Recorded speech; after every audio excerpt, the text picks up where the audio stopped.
कहाँ जा रहा है? हाँ, चाइना से लड़ने। बहुत हो गया बेटा। अच्छा, क्यों यार? अपने 20 सोल्जर मर गए, मोदी जी भी पहुंच गए, बुलाया है मुझे भी लड़ने के लिए। ओह, कुछ हिस्ट्री के बारे में पता है कि क्या है वहाँ पे प्रॉब्लम, क्यों प्रॉब्लम हो रही है? सीधे जाके बस लड़ाई करनी है? हिस्ट्री? यार हिस्ट्री तो पता नहीं है कुछ। तो थोड़ा बैठ भाई, यहाँ पे बैठ जा और सुन ले हिस्ट्री थोड़ा पढ़ के जा, ताकि अगर वहाँ लड़ाई करे या नहीं लड़ाई करे, बातचीत से अगर बात हो सकती है तो थोड़ा सुन ले हिस्ट्री को कि क्या हुआ था पहले और क्यों प्रॉब्लम हो रही है, फिर जाके लड़ना। हाँ बैठ जा, जा चल, बता फिर हिस्ट्री बता दे। सो हाय एवरीवन, जैसा कि ये हमारे हैं भगवा मैन, इनको भी हिस्ट्री नहीं पता है कि क्या हुआ था क्या नहीं हुआ था, और हम लोगों को भी आई गेस बहुत सारे लोगों को हिस्ट्री नहीं पता है, और सब सोचते हैं कि यार चलो ना सीधे जाके लड़ते हैं। एंड जो अभी चल रहा है चाइना में, जो डीएस्केलेटिंग प्रोसेस चल रही है, गलवान वैली में, पैंगोंग त्सो में जो प्रॉब्लम हुई थी, डोकलाम में 2017 में, इवन अरुणाचल प्रदेश में बहुत प्रॉब्लम चल रही है, तो क्या सबका सोल्यूशन डीएस्केलेशन है? अगर डीएस्केलेशन प्रोसेस हो गई, अगर चाइनीज़ आर्मी हट गई, इंडियन आर्मी हट गई, तो क्या प्रॉब्लम ख़त्म हो जाएगी? बॉर्डर डिस्प्यूट ख़त्म हो जाएगा? सो इसको समझने के लिए आई थिंक हमें समझना पड़ेगा कि बॉर्डर डिस्प्यूट है क्या, कहाँ पे बॉर्डर डिस्प्यूट है, और बॉर्डर डिस्प्यूट क्यों है, ताकि जो अल्टीमेट रिजल्ट आए, जो अल्टीमेट सोल्यूशन आए, वो हमारा ये है कि बॉर्डर डिस्प्यूट ही खत्म हो जाए, ताकि नियर फ्यूचर भी ऐसी कोई प्रॉब्लम चाइना और इंडिया के बीच में नहीं आए। सो इसी पे आज मेरा ये वीडियो है कि इंडिया और चाइना की बॉर्डर डिस्प्यूट की हिस्ट्री क्या है, आज वहाँ क्या चल रहा है उसके बारे में बिल्कुल बात नहीं करूँगा, लेकिन क्या हुआ था और किस वजह से लास्ट 50 ईयर्स में ये प्रॉब्लम इंडिया के सामने खड़ी हुई है, उसके बारे में आज मैं बात करूँगा। So let's start. सो मेरे पास यहाँ पे मेरी नोट्स की कॉपी रेडी है। मैंने इंडिया चाइना बॉर्डर डिस्प्यूट पे पूरे नोट्स बना के रखे हैं, तो पैरेलली इंटरनेट के साथ और अपने नोट्स के साथ मैं पैरेलली दोनों का इस्तेमाल करके आपको बताता रहूँगा। सो बॉर्डर डिस्प्यूट को स्टार्ट करने से पहले आपको दोनों कंट्रीज़ की आइडियोलॉजी, जो दोनों कंट्रीज़ फिलॉसफी फॉलो करती हैं, वो समझनी पड़ेगी। तो चाइना फॉलो करता है कम्युनिज्म, जो कि चाइना की एक सोल सिंगल पार्टी है, कम्युनिस्ट पार्टी ऑफ चाइना। तो चाइना फॉलो करता है कम्युनिज्म। कम्युनिज्म मतलब ये है कि जो भी पावर है, जो भी हर चीज़, जो भी स्टेट बनाती है, वो स्टेट की कम्युनिटी में बंटनी चाहिए, पुअर पीपल में बंटनी चाहिए, जो सब मेहनत कर रहे हैं उन पे बंटनी चाहिए। और इंडिया फॉलो करता है गांधीयन नेहरूवियन फिलॉसफी, और इंडिया मानता है कि हमें ना पीसफुल कोएग्जिस्टेंस में रहने की ज़रूरत है। इंडिया मानता है कि हर चीज़ ना डिप्लोमेटिक लेवल पे हो सकती है। इंडिया वॉर वाली कंट्री नहीं है कि वॉर कर दो और ऑक्यूपाई करो किसी की भी टेरिटरी को। आपने देखा होगा जब से इंडिया इंडिपेंडेंट हुआ 1947 से, हमने किसी की भी टेरिटरी को कभी ज़बरदस्ती लेने की कोशिश नहीं करी, क्योंकि इंडिया मानता है कि पीसफुल कोएग्जिस्टेंस में ही रह के सबकी भलाई है। तो हम फॉलो करते हैं गांधीयन नेहरूवियन फिलॉसफी को, एंड चाइना फॉलो करता है कम्युनिज्म को। सो जैसे इंडिया में जो हमारे फाउंडिंग फादर्स हैं, जिन्होंने हमें फ्रीडम स्ट्रगल के थ्रू हमें इंडिपेंडेंस दिलाई थी, तो वो हम यूजुअली जवाहरलाल नेहरू, महात्मा गांधी, ये लोग हैं। वैसे ही चाइना में जो उनके फाउंडिंग फादर, चाइना जिसकी फिलॉसफी को फॉलो करता है वो है माओ जेडोंग, मतलब जेडोंग, यार ये प्रोनाउंस ही नहीं होता है, तो चेयरमैन माओ बोलूँगा मैं उनको। So chairman Mao is like the founding father of China. उन्होंने ही पीपल्स रिपब्लिक ऑफ चाइना बनाया था, जो चाइना कंट्री को हम ऑल्टरनेटिव नेम भी बोलते हैं, पीपल्स रिपब्लिक ऑफ चाइना। और वो कम्युनिस्ट पार्टी ऑफ चाइना के चेयरमैन भी थे। 1949 से लेकर 1975 उनकी डेथ तक वो चेयरमैन रहे हैं। सो चाइना जो मेन फिलॉसफी है, जो चाइना की आज की एक्सपेंशनिस्ट थ्योरी है, जो चाइना की आज की आइडियोलॉजी है, जिसको चाइना मानता है, वो उनकी फिलॉसफीज पे बहुत ज़्यादा मैटर करता है। माओ जेडोंग, अगर आपको नहीं पता है उनके बारे में, तो माओ जेडोंग जैसे हम हिटलर को बोलते हैं ना कि हिटलर के कारण लोगों की डेथ हुई, so let me tell you, Mao Zedong के बारे में भी बोला जाता है कि उनकी वजह से जो कल्चरल रिवोल्यूशन हुआ था चाइना में, उसमें अराउंड 45 to 60 मिलियन लोगों की डेथ हुई है। सो इनकी हिस्ट्री काफ़ी ज़्यादा ख़राब है कि इनकी वजह से बहुत ही बुरे टायरेंट थे, और इनकी वजह से ही इतने लोगों की डेथ हुई है। सो इनकी जो एक्सपेंशनिस्ट थ्योरी थी, जो चाइना अब फॉलो कर रहा है, वो थी कि ये जो हैंड है पूरा, दिस इज़ चाइना। उनका मानना ये था, ये hand is China, this hand is China, this palm is Tibet, and ये जो 5 फिंगर्स हैं, ये है आपका लद्दाख, नेपाल, भूटान, सिक्किम एंड अरुणाचल प्रदेश। तो ये चाहते थे कि हम इस हैंड के थ्रू इस तिब्बत को कब्जा करेंगे, इस तिब्बत के थ्रू इन 5 फिंगर्स को कब्जा करके ये पूरा हम मना लेंगे। एंड जो इनका एक कॉन्सेप्ट है ऑफ यूनाइटेड चाइना, इनका जो हमारे जैसे हम बोलते हैं अखंड भारत, वैसे इनका कॉन्सेप्ट है अखंड चाइना। जो मिडिल किंगडम, बहुत साल पहले ये मानते थे कि चाइना एक मिडिल किंगडम था जिसमें इंडिया सब आते थे। तो ये माओ की जो थ्योरी है, माओ की आइडियोलॉजी है कि वो ये है कि हम अपने हैंड के थ्रू तिब्बत को कब्जा करेंगे, उसके बाद हम 5 फिंगर्स को कब्जा करेंगे एंड स्लोली पूरे इंडिया को, पूरे श्रीलंका को, पाकिस्तान को, बर्मा को, बांग्लादेश को, इनको कब्जा करेंगे। तो आपने देखा होगा जो लास्ट 50 ईयर्स की कॉन्फ्लिक्ट हुई है वो यहीं पे हुई है, या तो लद्दाख में, या तो नेपाल में, या भूटान में दैट इज डोकलाम, सिक्किम में तवांग वैली में, and NEFA that is Arunachal Pradesh. यहीं पे ये सारी आपकी प्रॉब्लम क्रिएट हुई है। सो जो माओ की फिलॉसफी है, माओ जेडोंग की जो कम्युनिज्म की जो फिलॉसफी है, वो जो लोग फॉलो करते हैं, आपने सुना होगा Maoist. So those people who follow the philosophy of Mao are known as Maoist. अभी नेपाल में जो भी प्रॉब्लम चल रही है, नेपाल ने अपना ये बिल पास कर दिया है मैप के रिलेशन में, तो नेपाल में भी एक माओइस्ट पार्टी है उनकी। तो ये माओ की फिलोसफी। वैसे ही इंडिया की फिलोसफी मैंने आपको बताया, गांधीयन नेहरूवियन फिलोसफी है जो कि बिलीव करता है कि यार सबको पीसफुली रहना चाहिए। अब नाउ आपने माओ की फिलोसफी जब समझ लिए तो आपको आगे की चीज़ें भी समझ आ जाएंगी। अब अगर मैं बात करूँ इंडिया और चाइना का जो बॉर्डर डिस्प्यूट है, अगर आप एक पिक्चर देख पा रहे हैं तो इसमें आप देखेंगे कि इंडिया और चाइना का जो बॉर्डर डिस्प्यूट है वो 3 पार्ट में मेजरली डिवाइड हुआ है। That is the western side जो कि आपका लद्दाख का रीजन, द मिडिल सेक्टर जो कि है आपका उत्तराखंड और हिमाचल का sector, and the eastern sector और ईस्टर्न साइड जो कि है आपका सिक्किम का, भूटान का और अरुणाचल। क्योंकि भूटान का तो चाइना से अलग बॉर्डर है, तो मैं इंडिया का सीधे बॉर्डर की बात कर रहा हूँ। तो वो है आपका सिक्किम और आपका अरुणाचल प्रदेश जो कि नेफा था पहले। तो अगर आपने देखा होगा जो लास्ट 50 ईयर्स है वो डिस्प्यूट केवल इन रीजन में ही हुआ है, वेस्टर्न साइड और ईस्टर्न साइड। जो ये आपका मिडिल सेक्टर है उत्तराखंड और हिमाचल प्रदेश का, यहाँ पे ज़्यादा प्रॉब्लम चाइना इसलिए क्रिएट नहीं कर पाया क्योंकि यहाँ पे इंडिया को हाइट का फ़ायदा है। अभी आपने देखा होगा ना कि चाइनीज जो है गलवान वैली में एज सच कोई प्रॉब्लम नहीं है, लेकिन गलवान वैली इसलिए हड़पना चाहता है चाइना क्योंकि उनको हाइट का फ़ायदा हो जाएगा। अगर गलवान वैली का जो हाई माउंटेन है उनको चाइना ने कैप्चर कर लिया तो उनके लिए बहुत ईजी हो जाएगा आगे बढ़ना और हाइट का उन्हें एडवांटेज होगा। तो उत्तराखंड और हिमाचल प्रदेश में ज़्यादा प्रॉब्लम चाइनीज़ करते नहीं है क्योंकि यहाँ पे इंडिया को माउंटेन वॉरफेयर में हाइट जिसके पास है वो हमेशा जीत जाएगा। तो यहाँ पे इंडिया को थोड़ा अपर एज है बिकॉज ऑफ हाइट, तो यहाँ पे प्रॉब्लम ज़्यादा क्रिएट करते नहीं है। ठीक है, मेन प्रॉब्लम क्रिएट करते हैं वेस्टर्न साइड में और ईस्टर्न साइड में। आजकल जो प्रॉब्लम क्रिएट हो रही है वो वेस्टर्न साइड में हो रही है जो कि आपके लद्दाख के रीजन में। नाउ जो टोटल बाउंड्री इंडिया शेयर करता है चाइना के साथ वो है अराउंड 4000 किलोमीटर्स, एंड जो डिस्प्यूटेड एरिया है वो आता है अराउंड 3400 किलोमीटर्स। इस पे मैंने ये मिडिल वाला सेक्टर जो है हिमाचल प्रदेश और उत्तराखंड का वो हटा दिया है। तो मैं इसको आपको पार्ट बाय पार्ट बताऊंगा, वेस्टर्न साइड में क्या प्रॉब्लम है और ईस्टर्न साइड में क्या प्रॉब्लम है। So now I am starting with the western side. So ये सारी प्रॉब्लम ना मतलब अभी की नहीं है, ये सारी प्रॉब्लम बहुत पुरानी ब्रिटिशर्स हमको देखे गए हैं। तो जब ब्रिटिशर्स हमको ना प्रॉब्लम देखे गए तो जवाहरलाल नेहरू जी ने बहुत अच्छा चीज़ बोली कि जो भी हमको ब्रिटिशर्स देखेगा ना दैट इज़ अ गिफ्ट। अगर आप बोलो कि ब्रिटिशर्स हमें रेलवेज देखेंगे दैट इज़ अ गिफ्ट, अगर हम ब्रिटिशर्स हमें पार्टीशन देखेंगे दैट इज़ अ गिफ्ट। तो मुझे पर्सनली ये बात बहुत अच्छी लगती है कि कुछ भी चीज़ हमें अब तो दे के चले गए ना, उस पर क्रिप करके उसमें उनको गाली देके कोई फायदा नहीं है। तो जो भी हमें वो अच्छी चीज़ देखे गए, जो भी हमें वो बुरी चीज़ देखे गए, all these things are gift to us and हमको उसी के साथ आगे बढ़ना है। तो ये बात स्टार्ट होती है जब इंडिया नहीं था, जब इंडिया ब्रिटिश इंडिया था, जब ब्रिटिशर्स के कब्जे में था India around 19th century 1865 to be precise.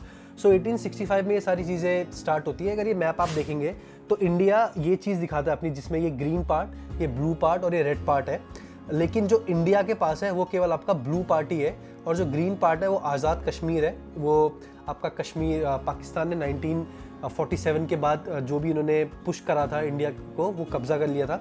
जो रेड पार्ट आप देख रहे हैं अक्साई चिन और साक्सकाम वैली, ये आपका चाइना के पास है। तो मेन प्रॉब्लम ना चाइना ये अक्साई चिन वाली एरिया में करता है। तो 1865 में ब्रिटिशर्स ने सोचा कि हम इंडिया और चाइना के बीच में एक बाउंड्री डिफाइन करेंगे, बाउंड्री बनाएंगे। सो 1865 में एक लाइन बनाएगी जो लाइन थी आपकी जॉनसन आडाक लाइन, और इसे जॉनसन लाइन भी बोलते हैं। तो इन्होंने इंडिया और चाइना के बीच में एक बाउंड्री डिफाइन करी, एक डिमार्केशन करा बाउंड्री का, और इस लाइन के हिसाब से जो अक्साई चिन का एरिया है वो हमारे अंडर आता है। अब उस वक्त क्या हुआ, उस वक्त चाइना में जो है एक राइट्स चल रहे थे, मुस्लिम राइट्स चल रहे थे। तो इन लोगों ने जब भी ब्रिटिशर्स ने डिमार्केशन करा तो इन्होंने ये चीज़ चाइना को नहीं बताई। एंड एक और चीज़ यहाँ पे नोट करने की है, आज की डेट में चाइना जो तिब्बत है वो चाइना के अंडर है, लेकिन उन दिनों तिब्बत एक अपनी कंट्री होती थी, एक ऑटोनॉमस रीजन था जो कि चाइना के बीच में, जो चाइना के अंडर नहीं था। तो इंडिया और चाइना के बीच में हमेशा तिब्बत था, ठीक है। लेकिन आज की डेट में ऑब्वियसली वो कब्जा लिया गया है, तो इन चाइना के अंडर पे है। तो अभी डायरेक्टली चाइना और इंडिया की बाउंड्री, लेकिन उन दिनों बीच में तिब्बत था। तो इन्होंने क्या करा कि बताया नहीं, ये लाइन बना दी, ठीक है। जब ये लाइन बना दी तो उसके हिसाब से अक्साई चीन रीजन जो है वो इंडिया के अंडर आता है। अब क्या हुआ, जब इन्होंने बताया नहीं, जब वहाँ राइट्स वगैरह सब खत्म हुए, चाइना को ये बात पता चली कि एक जॉनसन लाइन करके इंडिया ने, ब्रिटिश इंडिया ने एक लाइन बनाई है, तो चाइना को प्रॉब्लम होना शुरू हो गया, क्योंकि चाइना चाहता था कि अक्साई चीन का जो एरिया है वो इनके अंदर आ जाए। तो चाइना ने क्या करा, 1817 में जिंगजियांग और सिमकियांग, इंग्लिश में इट्स कॉल्ड सिमकियांग और चाइनीज में उसको बोलते हैं जिंगजियांग, इस रीजन को दोबारा कैप्चर करा। इस रीजन को कैप्चर करने के बाद 1869 में बोला कि हम आपकी जॉनसन लाइन को नहीं मानते हैं, और मतलब रशिया के प्रेशर में आके चाइना ने बोला कि हमको ये दोबारा डिमार्केशन करना है। तो तब एक दूसरी लाइन बनी, that is known as MacDonald Macartney line, 1896 पे लाइन बनी। एंड इस लाइन के हिसाब से जो अक्साई चीन वाला रीजन है वो चाइना के अंडर है। सो सारा डिस्प्यूट यहीं से स्टार्ट होता है। अब इंडिया बोलता है कि over the years, British India भी यही बात बोलता है कि हमने जो अपने ऑफिशियल रिकॉर्ड में जो लाइन हमने यूज़ करी है डिमार्केट करने के लिए बाउंड्री, वो करी है जॉनसन लाइन। और चाइना बोलता है तुमने हम लोगों को इस बारे में बताया नहीं जब डिमार्केशन किया, हम इसको मानते नहीं है एंड हम फॉलो करते हैं मैकडोनल्ड लाइन। तो सारा जो बॉर्डर डिस्प्यूट वेस्टर्न सेक्टर का है वो इन दो लाइन की वजह से ही है। हम बोलते हैं जॉनसन लाइन फॉलो करते हैं, अक्साई चीन हमारा है, चाइना बोलता है मैकडोनल्ड लाइन फॉलो करते हैं तो अक्साई चीन हमारा है। तो सारी बॉर्डर डिस्प्यूट इसी चक्कर में चल रही है। सो अब बढ़ते हैं ईस्टर्न सेक्टर की तरफ। जैसे कि मैंने वेस्टर्न सेक्टर में आपको माओ की फिलॉसफी बताई थी कि माओ ये चाह रहे हैं, वैसी एक और फिलॉसफी यहाँ मैं ऐड करूँगा। ये फिलॉसफी है द ग्रेट गेम की। द ग्रेट गेम में क्या था कि 19वीं सेंचुरी में 1800s के आसपास दो प्रीडोमिनेंट पावर थी, एक थी आपकी ब्रिटिश एम्पायर और दूसरा था आपका रशिया। जो रशिया वाला पार्ट था वो फॉलो करता था कम्युनिज्म, और जो ब्रिटिशर्स फॉलो करते थे वो करते थे कैपिटलिज्म, इंपीरियलिज्म। तो इन दोनों के बीच में ना काफ़ी कॉन्फ्लिक्ट्स होते थे, और ये दोनों चाहते थे कि हमारी जो भी हमने कैप्चर कर रखा है इलाका, उन दोनों के बीच में डायरेक्ट बाउंड्री ना हो, उन दोनों के बीच में हमेशा बफर स्टेट्स हो। तो अफगानिस्तान जो है वो भी बफर स्टेट का ही कॉन्सेप्ट है। सो ईस्टर्न को स्टार्ट करने से पहले मैं ये बताऊंगा कि तिब्बत इसीलिए ऑटोनोमस चाहता था, ब्रिटिश इंडिया इंडिपेंडेंट स्टेट चाहता था, ताकि चाइना और इंडिया के बीच में कुछ ऐसा हो कि कभी वॉर लाइक सिचुएशन आए तो एक बफर स्टेट की तरह काम करें, एंड हमारा हम बहुत फ्रेंडली नेचर हो हमारा उस बफर स्टेट के साथ। सो ईस्टर्न बॉर्डर डिस्प्यूट स्टार्ट होता है आपका 20th सेंचुरी में, दैट इज 1914। शिमला अकॉर्ड करके एक अकॉर्ड ब्रिटिश इंडिया ने सोचा कि हम तिब्बत के रिप्रेजेंटेटिव को बुलाएंगे, हम चाइना के रिप्रेजेंटेटिव को बुलाएंगे, और ऑब्वियसली ब्रिटिश इंडिया के रिप्रेजेंटेटिव होंगे। ये तीन मिलके एक ऐसी अकॉर्ड साइन करेंगे, एक ऐसी ट्रीटी साइन करेंगे जो कि डिमार्केट करेगा इंडिया और तिब्बत के बीच की boundary and Tibet and China के बीच की बाउंड्री। लेकिन चाइना को ऑब्वियसली से हमेशा ये था कि तिब्बत उनका रीजन है, तो चाइना उससे वॉक ऑफ करके चला गया, एंड न्यूज़ में ये आया कि जो शिमला अकॉर्ड है फेल हो गया है। लेकिन ब्रिटिशर्स ने क्या करा, ब्रिटिशर्स ने तिब्बत का जो रिप्रेजेंटेटिव्स थे उनके साथ मिलकर शिमला अकॉर्ड को साइन करा, एंड शिमला अकॉर्ड के हिसाब से तिब्बत को दो रीजन में बांटा, दैट इज इनर तिब्बत जो कि होगा आपका चाइना की साइड, एंड आउटर तिब्बत जो कि होगा इंडिया की साइड। अब उस अकॉर्ड के हिसाब से ये था कि इनर तिब्बत में चाइना लोग अपनी गवर्नमेंट चला सकते हैं, आउटर तिब्बत में जो तिब्बत है वो ऑटोनोमस रीजन रहेगा और तिब्बत अपनी गवर्नमेंट चलाएगा, एंड तिब्बत और इंडिया दैट इज अरुणाचल प्रदेश, सिक्किम, इसकी बाउंड्री उन्होंने डिमार्केट कर दी। एंड इस लाइन को उन्होंने बोला मैकमोहन लाइन। जो इस वेस्टर्न सेक्टर में थी लद्दाख में वो थी मैकडोनल्ड मकार्टनी लाइन, एंड यहाँ पे जो लाइन है वो है मैकमोहन लाइन। तो इंडिया ने तिब्बत को, ब्रिटिश इंडिया ने तिब्बत को दो पार्ट में यहाँ पे डिवाइड कर दिया। अब चाइना ने यहाँ भी बहुत शातिरबाजी करी। अब चाइना ने बोला कि भैया मैं तो वॉक ऑफ कर गया था ना, शिमला अकॉर्ड मैंने तो साइन नहीं करा, तो मैं इसको भी नहीं मानूंगा। अब ब्रिटिशर्स को ये बात पता लग गई थी कि शिमला अकॉर्ड फेल हो गया है, लेकिन ब्रिटिशर्स ने चाइना को प्रेशराइज नहीं करा, ब्रिटिशर्स ने उस अकॉर्ड में कुछ एक्ट नहीं करा, क्योंकि ईयर था 1914 और उस समय चल रहा था वर्ल्ड वॉर 1 चल रहा था, और ब्रिटिशर्स को पता था कि हमें चाइनीज सोल्जर की, चाइनीज एड की ज़रूरत पड़ेगी इस वॉर को लड़ने के लिए। तो ब्रिटिशर ने ज़्यादा कुछ नहीं करा और शिमला अकॉर्ड जो कि फेल्ड अकॉर्ड था उसी को चलाया कि हम इसके हिसाब से चलेंगे। सो वेस्टर्न सेक्टर में बॉर्डर डिस्प्यूट है आपका जॉनसन लाइन और मैकडोनल्ड लाइन की वजह से। ईस्टर्न सेक्टर में जो बॉर्डर डिस्प्यूट है वो है आपका मैकमोहन लाइन की वजह से। चाइना बोलता है मैं मैकडोनल्ड लाइन को मानूंगा जिस हिसाब से अक्साई चीन हमारा है, और मैकमोहन लाइन को तो मैं मानूंगा ही नहीं क्योंकि मैं वॉक ऑफ कर गया था। और मिडिल सेक्टर में तो कुछ बॉर्डर डिस्प्यूट है ही नहीं क्योंकि इंडिया के यहाँ पे प्लस पॉइंट है आपका माउंटेन्स का, आपका हाइट्स का। सो अब मैं बात करूँ पोस्ट इंडिपेंडेंट टाइम के रिलेशन में, तो इंडिया को इंडिपेंडेंस मिला था 1947 में, एंड माओ जो चेयरमैन माओ थे उन्होंने जो कम्युनिस्ट पार्टी ऑफ चाइना बनाई थी 1949 में। तो उन्होंने क्या करा, जैसा मैंने बताया अपनी हैंड के हिसाब से अपनी एक्सपेंशनिस्ट थ्योरी को उन्होंने आगे करा, एंड 1950 में उन्होंने बैटल ऑफ चामडो, क्योंकि एक रिवर बहती है, चामडो रिवर बहती है तिब्बत में, चामडो रिवर के थ्रू डिमार्केशन हुआ था inner Tibet and outer Tibet का। तो उन्होंने अटैक कर दिया, जो कि आउटर तिब्बत था, ऑटोनोमस तिब्बत था। उन्होंने अटैक करा तिब्बत में, जिसको बोलते हैं बैटल ऑफ चामडो, जो कि वो 1950 में। एंड चाइनीज लोगों ने बोला कि यार कोई टेंशन नहीं है तिब्बत, हम ना तुम्हारे कल्चर को प्रिजर्व करके रखेंगे, क्योंकि यहाँ पे एक चीज़ ये समझने की बहुत ज़्यादा ज़रूरत है कि इंडिया और तिब्बत के बीच में ना हमेशा हेल्दी रिलेशन रहे हैं, क्योंकि तिब्बतियन मेन जो है बुद्धिज़्म को फॉलो करते हैं एंड सारा बुद्धिज़्म का जो फ्लो है वो इंडिया से ही तिब्बत में गया है। तो तिब्बत और इंडिया के बहुत अच्छे रिलेशन थे उन दिनों। तो चाइनीज़ ने बोला कि यार तिब्बत तुम टेंशन मत लो, तुम्हारा जो कल्चर है वो हम प्रिजर्व करके रखेंगे। एंड ऑब्वियसली तिब्बत काफ़ी ज़्यादा वीक, मतलब चाइना के कंपैरिजन में काफ़ी ज़्यादा वीक नेशन था। एंड उन्होंने बोला ठीक है। एंड चाइना ने तिब्बत के साथ एक एग्रीमेंट साइन करा, जिसको बोला 17 पॉइंट एग्रीमेंट।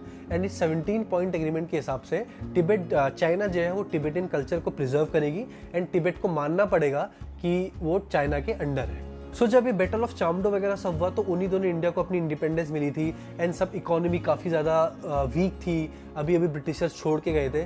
तो इंडिया ने मतलब काफ़ी ज़्यादा वीक स्टैंड लिया उस बात पे और बोला कि ये तिब्बत का मतलब ना उनका इंटीरियर मैटर है एंड हमको उस पर घुसने की ज़रूरत नहीं है। सो इससे काफ़ी स्ट्रॉन्ग मैसेज गया चाइना की तरफ कि इंडिया अभी काफ़ी वीक स्टेट में है, हम जितना अभी डैमेज दे सकते हैं इंडिया को दे सकते हैं। एंड इंडिया ने तिब्बत की तरफ कोई ज़्यादा मतलब फ्रेंडली नेचर नहीं दिखाया। एंड इवन जो पार्लियामेंट में भी वही बोला गया कि यार वो उनका इंटरनल मैटर है और हमको उनके इंटरनल मैटर पे हमको घुसने की ज़रूरत नहीं है। सोवरेनिटी की बात है चाइना की और चाइना की तिब्बत की बात है, उनको आपस में ये चीज़ निपटाने दो। सो जब 1950 में बैटल ऑफ चामडो हुआ, जब चाइना ने तिब्बत को कैप्चर कर लिया, अब डायरेक्ट बॉर्डर शेयरिंग हो गई जब चाइना और इंडिया के बीच में, तो उन्हीं दिनों सरदार वल्लभ भाई पटेल ने काफ़ी ज़्यादा विजिलेंस, काफ़ी ज़्यादा अपने आईक्यू का और इंटेलिजेंस का यूज़ करा और उन्होंने असम राइफल को भेज दिया सीधे नेफा में, जो कि है नॉर्थ ईस्ट फ्रंटियर एजेंसी, जिसको हम आज की डेट में अरुणाचल प्रदेश बोलते हैं। क्योंकि इंडिया के, जैसा कि मैंने बोला, काफ़ी हेल्दी रिलेशन थे, तो हमने पहले कभी भी वहाँ पे फोर्सेस नहीं लगाई थी, क्योंकि हमें पता था कि तिब्बत कभी भी अटैक नहीं करेगा। लेकिन क्योंकि अब तिब्बत चाइना के अंडर आ गया है तो अटैक हो सकता है। एंड बहुत बड़ा एक अटैक उन दिनों सरदार वल्लभ भाई पटेल की वजह से बच गया, वरना वो 1950 में ही हमसे वो पूरा रीजन चले जाता हमारे हाथ से। एंड हम सबको ने थैंक बोलना चाहिए कि उनकी वजह से अरुणाचल प्रदेश और हमारा जो पूरा नॉर्थ ईस्ट एरिया है वो चाइना से आज तक बचा हुआ है। सो अब जब चाइना ने पूरा तिब्बत कैप्चर कर लिया तो जो हमारे प्राइम मिनिस्टर थे पंडित जवाहरलाल नेहरू, उन्होंने बोला कि यार चाइना से अब थोड़ा फ्रेंडशिप नेचर हमें दिखाना चाहिए। तो उन्होंने क्या करा, 1954 में चेयरमैन माओ के साथ एक एग्रीमेंट साइन करा, जिसको बोलते हैं पंचशील एग्रीमेंट, जो कि है 5 प्रिंसिपल ऑफ पीसफुल को एग्जिस्टेंस। तो एक 5 प्रिंसिपल है जिसमें बोलते हैं कि कैसे हमें पीसफुली रहना है, कैसे हमारे ट्रेड रिलेशन होंगे। लेकिन एग्रीमेंट साइन करने से पहले जो चेयरमैन माओ थे, माओ जेडोंग, उन्होंने एक कंडीशन रखी। उन्होंने बोला इंडिया से कि इंडिया, मैं ये एग्रीमेंट साइन करूंगा, लेकिन ये एग्रीमेंट मैं तभी साइन करूंगा जब तुम मानोगे कि तिब्बत जो है वो हमारा रीजन है। और क्योंकि इंडिया चाहता था, मतलब इंडिया उस समय आप कह सकते हैं लोअर हैंड में था, दबाव में था, जवाहरलाल नेहरू जी ने बोला हाँ ठीक है, तिब्बत आपका स्टेट है, आपके नेशन का पार्ट है, आप ये एग्रीमेंट साइन कर दो। तो वहाँ पे मैं कहता हूँ कि एक थोड़ी गलती हुई नेहरू जी से, उन्होंने ये चीज़ मान ली। जब उन्होंने ये चीज़ मान ली तो माओ, जो चेयरमैन माओ है, और इंडिया ने ये एग्रीमेंट साइन करा, पंचशील एग्रीमेंट, जो कि कुछ भी नहीं था, कोई खास एग्रीमेंट नहीं था, खाली ये एक ड्राफ्ट था, जिसको कह सकते हो आप कि कैसे हम लोगों को पीसफुली एग्जिस्ट करना है, कैसे हम लोगों को पीसफुली रहना है। अब जब ये पंचशील एग्रीमेंट साइन हुआ तो बहुत बड़े बड़े नारे लगे, हिंदी चीनी भाई भाई, यहीं से निकला था। अब जब मान लिया इंडिया ने कि तिब्बत चाइना का पार्ट है, तो चाइना ने हैवक क्रिएट करना शुरू कर दिया, चाइना ने डिस्ट्रक्शन क्रिएट करना शुरू कर दिया, सारे कल्चर जो था तिब्बतियंस का वो उसको ख़त्म करना शुरू कर दिया।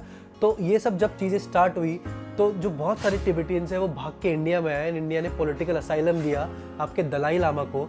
अब चाइना ने ये बोला कि दलाई लामा एक सेपरेटिस्ट लीडर है, दलाई लामा प्रॉब्लम क्रिएट कर रहे हैं। एंड इंडिया ने क्योंकि एक सेपरेटिस्ट लीडर को पॉलिटिकल असाइलम दिया है, तो इंडिया को now India have to face the consequences of this.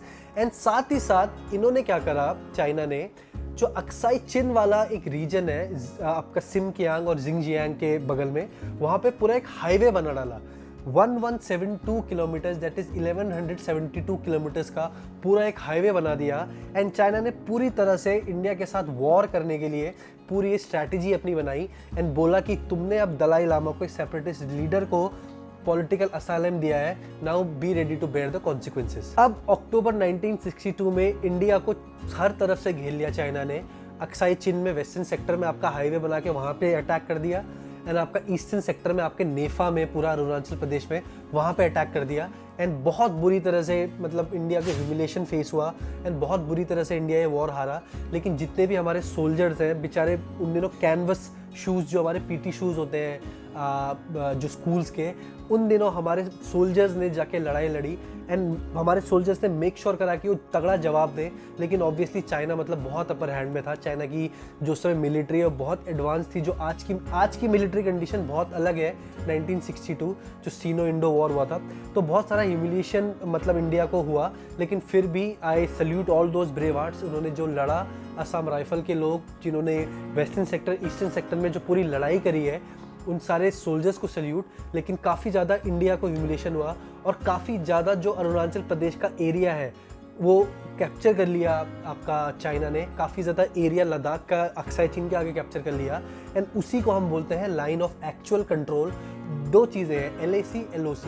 जो LOC है वो है इंडिया और पाकिस्तान के बीच में, वो डिफाइंड है, लेकिन LAC डिफाइंड नहीं है। LAC इन्होंने कब्जा रखी है, तो इसीलिए वहाँ पे भी आपका मैकमोहन लाइन को इन्होंने डिस्कार्ड करा। वहाँ पे अरुणाचल प्रदेश का बहुत सारा एरिया कैप्चर करके इन्होंने वहाँ पे आपका LAC बनाया और इवन यहाँ पे भी एक्साई चीन का एरिया कैप्चर करके यहाँ पे इन्होंने LAC बनाया। सो एवरीवन, यही थी पूरी बॉर्डर हिस्ट्री आपका वेस्टर्न सेक्टर ईस्टर्न सेक्टर की।